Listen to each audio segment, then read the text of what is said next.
Alright guys, ngayon mag-aayos tayo ng Samsung na washing machine. Ang sira nito, pagka tinurn on mo, yan. Tapos pag start mo siya, wala kang pumapasok na tubig. Pero, marinig nyo, umaandar yung niya, motor. Umaandar siya, yan umiikot. Kaya lang, yung tubig ayaw talagang pumasok. So sa mga ganitong kaso guys, anong sira nito yung inlet valve niya. Ganito yung sira niyan. Ito yung inlet valve niya, makikita dun sa likod. Pagka isa dito sa tatlong to ang sira, wala talagang papasok na tubig dyan.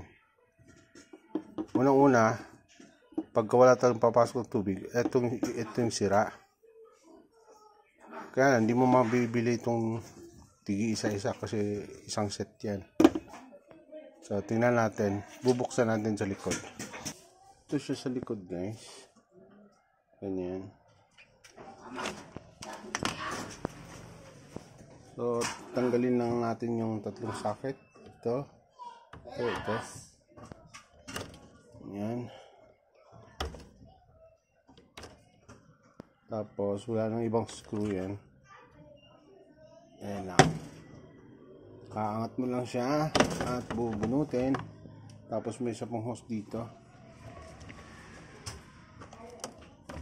Kanina tinanggal ko na yung lock.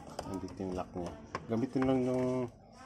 Gamitin nyo lang ng pliers, bonus para matanggal niyo ito. Tapos bubunutin na yan. Ganito lang siya. Simple lang. Ayan. So natanggal na natin. Ngayon, kukumpare natin siya dito sa bago. I-tester lang natin. So gagamitin ng tester. Lagyan natin sa ohms. Ayan. Dapat magkaroon ng reading. Ayan, nilagay ko siya sa 2000K. Dapat magkapares lahat siya ang mga reading ito. Ito yung bago, ito yung luma. So, pag tinester mo siya, may ito, point. Sandali, lipat ko lang siya. Ayan, nilipat ko siya sa 200K. So may reading siya na 4.7. Ito ganun din, 4.7. Para sila lahat ng reading. Ayan, 4.7. So ito yung luma. So tester natin. Ito meron 4.1. Ibig sabihin yan, goods yan. Ayan, 4.1, goods yan. Pero ito, tignan nyo, wala, 0. Ibig sabihin, itong solenoid na to, yun yung sira. Okay pa sana yung dalawa. Kaya lang, set yan eh. So, kailangan, palitan talaga natin ng bago. So, ito tester ko ulit. Ayan. 4.8. Ayan.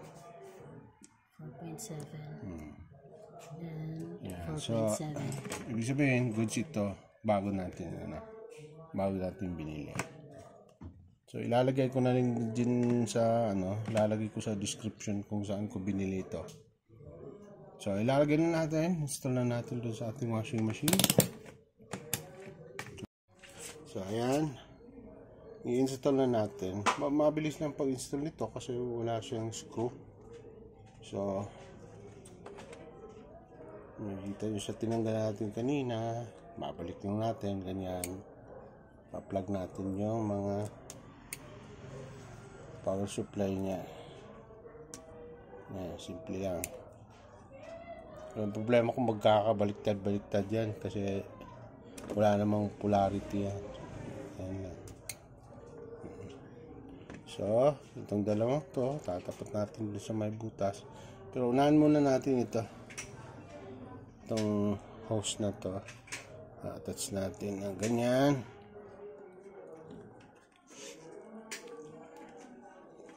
Tapos meron siyang lock. Ito. Sorry, di ba siya makita kasi madilim. Pero at least may idea na kayo kung paano gagawin. So, itong dalawang to, papasok natin doon.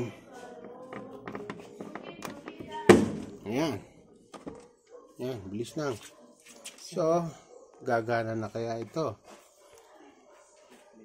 Pa-plug lang natin. Ayan, titingnan natin ngayon kung gumagana naman siya. Hindi muna natin sasarado. Okay. Attach natin itong inlet hose. Ganyan.